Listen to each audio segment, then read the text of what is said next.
ഇന്ന് നിന്റെ ഒരു കാലേ ഞാൻ എടുക്കുന്നുള്ളൂ. നിന്റെ ഏട്ടൻ സാധാരണ മനുഷ്യരെ പോലെ നടക്കുമ്പോ നിന്റെ വീട്ടിൽ കണ്ണൻ സാർ ഉപയോഗിച്ചിരുന്ന ആ വീൽ ചെയർ ഉണ്ടല്ലോ, അതൊരധിക പറ്റാവരുത്. അതുകൊണ്ട് ആർക്കെങ്കിലും ഒരു പ്രയോജനം വേണ്ടേ? അത് നിനക്കായിക്കോട്ടെ. എന്താ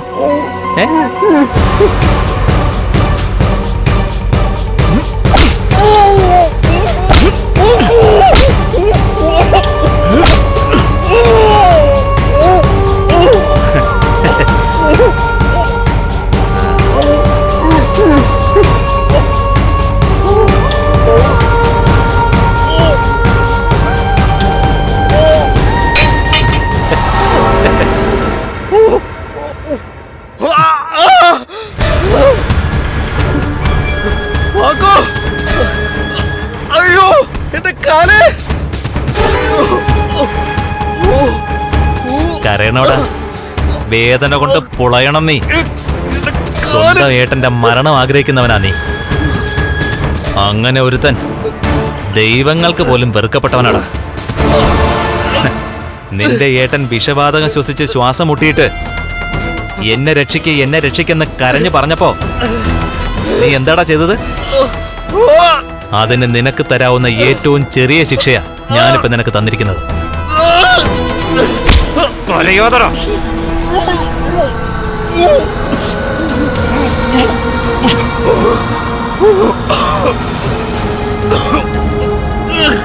നിന്നെ കൊന്ന് ഏതെങ്കിലും പുഴയിൽ കെട്ടി താഴ്ത്തേണ്ടതാ.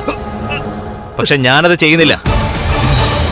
ഇനി നീ ഓർമ്മയിൽ വെച്ചോ, കണ്ണൻ സാറ് നിന്നെപ്പോലെ ദുർബലനായ ഒരാളല്ല, കരുത്തന. പ്രത്യേകിച്ച് നടക്കാൻ തുടങ്ങിയത് മുതലുള്ള കണ്ണൻ സാർ. അതുകൊണ്ട് ഇനി ആ മനുഷ്യനെയും ഭാര്യയെയും അദ്ദേഹത്തിന്റെ കുഞ്ഞിനെയും നിനക്കും നിന്റെ ഭാര്യയ്ക്കും പന്ത് തട്ടാൻ പ്രയാസമായിരിക്കൂടാ. എന്ന് മാത്രമല്ല, എന്നെയും ലോപ്പസിനെയും പോലെ കണ്ണൻ സാറിനെയും അദ്ദേഹത്തിന്റെ ഭാര്യയും കുഞ്ഞിനെയും സ്നേഹിക്കുന്ന കുറച്ച് കൂടപ്പറപ്പുകള് ഇവിടെ പുറത്തുണ്ട്. അതുകൊണ്ട് അവരുടെ ദേഹത്തിന് ഒരു നുള്ളു മണ്ണ് നുള്ളിയിട്ട നീയൊക്കെ മണ്ണിനടിയിലായിരിക്കും.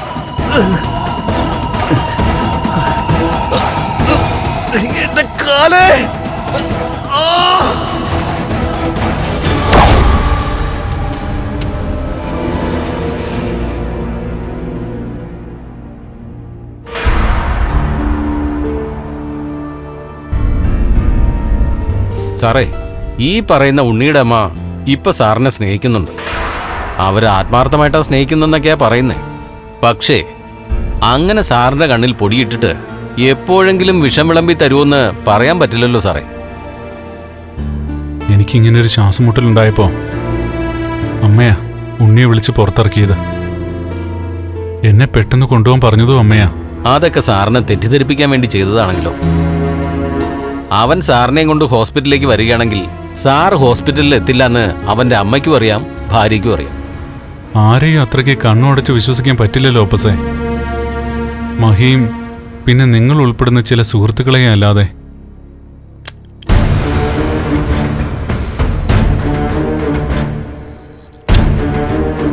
എന്തായടാ, അവനെ തവിടുപൊടിയാക്കിയോ? അവനെ മാത്രമല്ല, അവനെ സഹായിച്ച രണ്ടുപേരുണ്ട്. അവരും ചോര തുപ്പിയിട്ടുണ്ട്. എന്റെ സാറേ, ഇവിടെ അത്യാവശ്യം അറിയപ്പെടുന്ന ഒരു ഗുണ്ടയുണ്ട്. എന്നെ നല്ല പേടിയാ അവന്. അവനാ ഒരു ഇലക്ട്രോണിക് വിദഗ്ധനെയും കൊണ്ട് സാറിന്റെ വീട്ടിലെത്തിയത്, AC-ക്കകത്ത് വിഷം നിറയ്ക്കാൻ. എന്തായാലും അവന്മാരുടെ എല്ലാം വിഷം ഇറങ്ങിയിട്ടുണ്ട്. പിന്നെ സാർ ഇവിടെ നിന്ന് ഡിസ്ചാർജ് ആയി പോകുമ്പോ സാറിനൊപ്പം വേറൊരാളും കൂടി ഉണ്ടാവും. അതാരാ? അതൊക്കെ സാറിന് ഡിസ്ചാർജ് ആവുന്ന സമയത്ത് കാണാം. ഇടാ, ഉണ്ണി എന്ത് ചെയ്തടാ? അവനെ തൂക്കിലേറ്റിയാലും കുഴപ്പമില്ല. അങ്ങനെ പെട്ടെന്ന് തൂക്കിലേറ്റിയ അവൻ ചെയ്ത പാപത്തിന് പരിഹാരം ആവുമോ ലോപ്പസേ? അവനൊക്കെ നീറി വേണ്ട ഈ ഭൂമിയിൽ നിന്ന് പോവാൻ. ശ്വാസം കിട്ടാതെ ഞാൻ കിടന്ന് പിടയുമ്പോ, നിലവിളിക്കുമ്പോ അവനത് കണ്ട് ആസ്വദിക്കായിരുന്നു. എന്റെ സാറേ, എല്ലാത്തിനും നന്ദി പറയേണ്ട ദൈവങ്ങളോടാ. ഞാൻ ആ സംഭവം നടക്കുന്നിടത്തേക്ക് വരുന്നതിന് മുമ്പ് അമ്പലത്തിലായിരുന്നു. അവിടെ ഇരുന്ന് കുറച്ച് സമയം ധ്യാനിച്ചതിന് ശേഷമാണ് ഞാൻ എൻ്റെ വീട്ടിലേക്ക് പുറപ്പെട്ടത്. അത് ഭാഗ്യമായി.